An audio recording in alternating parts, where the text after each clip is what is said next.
Hello, this is Shubhrajit and welcome you all to my channel. তো মুঞ্জিয়া এই বছরের এই আগস্ট মাস অবধি যদি বলি তাহলে বলিউডের সিক্সথ হাইয়েস্ট ক্রসিং ফিল্ম 30 কোটির বাজেটে বানিয়ে প্রায় তার 4 গুণেরও থেকেও প্রায় 4.5 গুণ মতো টাকা উঠিয়ে নিয়েছে বক্স অফিস থেকে। এই যে হরার ইউনিভার্সটা হচ্ছে যার লেটেস্ট ইনস্টলমেন্ট স্ত্রী 2 এলো এবং সেটা একদম আলাদা লেভেলের কিছু হিট হলো এবং ছবিটা দুর্দান্ত একটা ছবি হয়েছে। আমার চ্যানেলে রিভিউ আছে, গিয়ে দেখতে পান। তো স্ত্রী 2, ভেড়িয়া এবং মুঞ্জিয়া এই নিয়ে যে ইউনিভার্সটা, এই ইউনিভার্সের আই থিঙ্ক আমার দেখা এটা শেষ ছবি রয়ে গিয়েছিল, যেটা আমি দেখিনি। বাকি দুটো হলে দেখেছিলাম, একবার স্ত্রীটা আসার পরে অনেক পরে দেখি, সে যেভাবে দেখি। তো এই ছবিটা বাকি রয়ে গেছিলো এবং আমার দেখাচ্ছিল যে এই ছবিটা কীভাবে কানেক্ট করতে পারে করেছে ওই ওয়ার্ল্ডটার সঙ্গে। তারপর যেটুকু যা পেলাম হয়তো ওই ওয়ার্স্টভাবে কানেক্ট করেছে। একটা সিন ওই যেরকম হয় না, টাইগার দেখবার পরে যে ফিলটা হয়েছিল যে হয়তো ছবিটা বানাবার পরে হয়তো মেকারদের ফিল হয়েছিল যে হ্যাঁ এটা একটা কিছু একটা রাখি, যার জন্য হয়তো ছবিটাকে সেল করাতে পারি আমরা। তো ওই লাস্ট একটা সিন ওরকম একটা যে কোনো একটা জোরে দিয়েছে, ওইভাবে জাস্ট জোড়াতাপ্তি একটা ইউনিভার্সের পার্ট করেছে। তাছাড়া খুব যে কানেক্টিং কিচ্ছু নেই, সত্যি বলছি কিচ্ছু নেই। আমি ওটা দেখবার জন্য ছবিটা দেখতে বসি। ছবিটা রিসেন্টলি হটস্টারে অ্যাভেলেবেল হয়েছে, গিয়ে আপনারা চেক আউট করতে পারেন। তো ছবিটা কেমন লাগলো? গল্পটা হচ্ছে গোয়ার ওই 50-60-এর দশকের একটা গল্প, যেখানে একজন ব্রাহ্মণ, এবং শুধু ব্রাহ্মণ বলবো না, এবং একজন প্রত্যাখ্যাত ব্রাহ্মণ, সে একটা ঘটনা ঘটায় যার ফলে তার মৃত্যু হয় এবং সেই মৃত্যুর পরে কিছু একটা রয়ে যায় যাকে আমরা বাংলায় বলি ব্রহ্মদৈত্য, এবং ওই সিনেমার ওয়ার্ল্ডের ভাষায় ব্রহ্ম রাক্ষস সেটা হয়ে যায়। এবং সেটা হয়ে সে কী করে তার পরিবারের দিকেই বুমেরাং হয়ে ফিরে আসে এবং কী করে সে প্রতিটা টাইম লাইনে কিছু না কিছুভাবে কানেক্ট করছে এবং সেই টাইম লাইনটাকে আদৌ এন্ড করা সম্ভব নাকি না সে ওই ইউনিভার্সটাকে কন্টিনিউ করার মতো সেও একটা লুপে পরে ফিরে আসবে আমাদের সামনে। তো এরকম একটা ঘটনা, সেখানে দুটো ভালো ইমোশনাল একটা ভালো অ্যাঙ্গেল রয়েছে এবং এর যে মেন প্রোটাগনিস্ট বিট্টু রোলটা যে প্লে করছে সে এবং তার ঠাম্মার মধ্যে যে ইকুয়েশনটা, এবং সেই ঠাম্মা এবং তার ভাইয়ের মধ্যে যে ইকুয়েশনটা, এরকম কিছু কিছু ইকুয়েশন পাবেন যেগুলো আপনার বেশ ভালো লাগবে এবং দুটো বন্ধুর মধ্যে একটা বেশ ভালো ইকুয়েশনের চেষ্টা করে। এই দিকগুলো এই সিনেমাটার জন্য বেশ ভালো দিক। যদি গল্পের পার্টে বলি, আমার বেস্ট জিনিস লেগেছে যে মেসেজ দেওয়ার যে চেষ্টাটা ছিল। একটা মেসেজে দুটো জেনারেশনকে বলবো, দুটো টাইম লাইনকে এবং 3টে জেনারেশনকে একটা মেসেজের মাধ্যমে কানেক্ট করার চেষ্টা করে।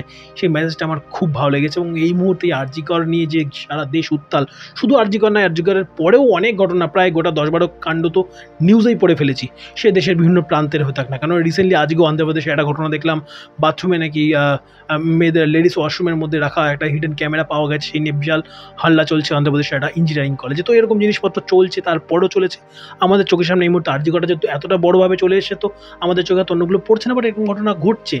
কিংবা এই প্রেমের প্রত্যাখ্যানে এই ঘটনাটা, এই জিনিসগুলো নিয়ে যেভাবে মেসেজ করবার যে চেষ্টাটা দিয়েছে বা হয়েছে, সেটার জন্য করনি, সেই মেসেজটা আমার বেশ ভালো লেগেছে। এবং এন্ডিংটা যেভাবে হচ্ছে সেটা যেন হয়তো সেটাই হয়তো প্রোগ্রেসিভনেস দিনে শেষে বলতে গেলে।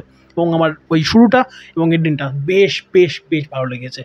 এছাড়া যদি বলি, একটা ইনোসেন্ট একটা লাভ স্টোরি বিল্ড আপ করার চেষ্টা হয়েছে, ঠিক সেখানেই ফেল করে প্রথম পার্ট, এর যে ফার্স্ট লাভ স্টোরিটা সেখানেই ফেল করে। আমি যেন কোথা থেকে আমার মনে হচ্ছিল যে আর একটু ফ্ল্যাশব্যাক ডিজার্ভ করছিল, আর একটু সময় ফার্স্ট লাভ স্টোরিটা আই থিঙ্ক ডিজার্ভ করছিল। সে যেই অ্যাঙ্গেল থেকে হয়ে থাক, যতটা একজনের পক্ষ থেকে হয়ে থাক, যাই হয়ে থাক, বাট ফার্স্ট লাভ স্টোরিটা একটু টাইম ডিজার্ভ করতো, যার জন্য হয়তো আমাদের একটা ডায়ালেমাতে ফেলতে পারতো ব্রহ্মরাক্ষসের সাইড থেকে। সেটা আমরা একদমই পাই না, তাকে একদম কার্ডবোর্ডিশ একটা ওয়ান টোনাল একটা ভিলেন কাইন্ড অফ কিছু আমরা দেখতে পাই। এই একটা আমার জিনিস।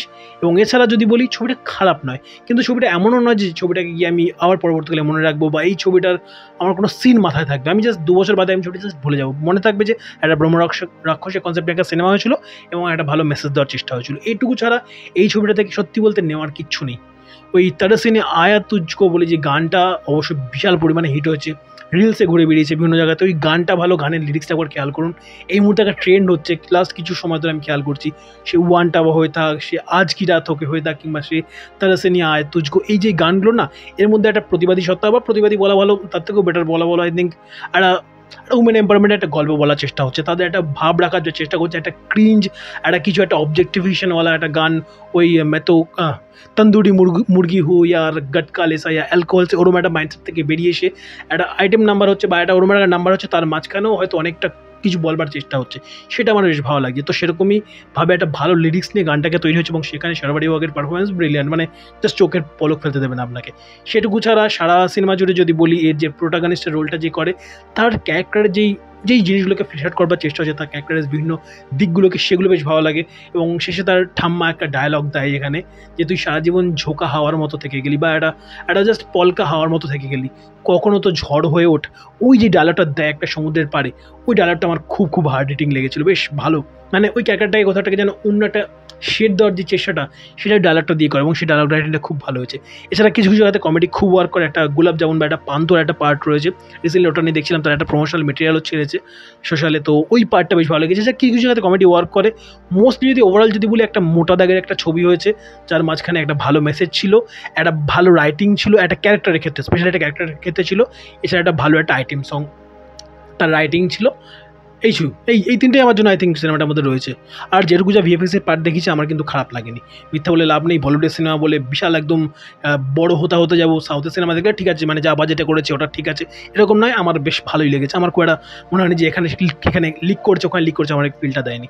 ওভারঅল যদি বলি, তিনটে পজিটিভ দিক, মেসেজ, আবারও রিপিট করছি মেসেজ, এবং অবশ্যই একটা ভালো ক্যারেক্টার রাইটিং, এবং ওই তারাসিনা আয়া তুজকো গানটার রাইটিং। এছাড়া খুব একটা কিছু আমার জন্য নেই, এবং 3 বছর বাদে হয়তো কি আমি প্রথম পার্টটাই মাথায় রাখবো যে শুধুমাত্র একটা মেসেজের দিক ভালো ছিল। That's it from my side for this Munjia review. যারা দেখেছেন কমেন্ট বক্সে জানান কেমন কি লেগেছে। হটস্টার অ্যাভেলেবল রয়েছে, গিয়ে নিজেরা চেক করুন।